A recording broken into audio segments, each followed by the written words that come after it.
In this situation, we want to look at interpreting the graph of f prime. Let's begin on the left over here. Look at where f is increasing. I know the function f is going to be increasing when the first derivative is positive.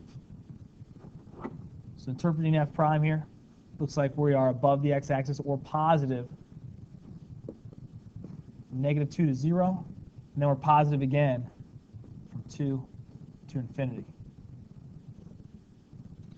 F is decreasing. So when f prime is negative, we're below the x-axis, from -infinity to -2, and then again from 0 to +2. When does f have a max? We know it has a max when our function goes from increasing to decreasing. This occurs one time.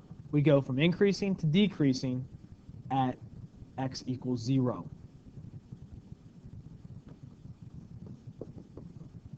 When does f have a min? Well, it's going to have a min anytime that we go from decreasing to increasing. So it looks like we have that at -2, go from decreasing to increasing, and at 2. So -2 and +2. Next, let's look at when would f be concave up, concave down. We know this is the case when the second derivative is positive. The second derivative we'll look at by looking at the slopes of the first derivative. So let's say we are concave up from -infinity to -1. And we're concave up again from 1 to infinity. We are concave down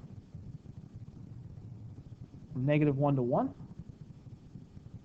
Inflection points. Inflection points only occur when we have a change in concavity. Looks like we are changing concavity at x equals -1 and at x equals +1.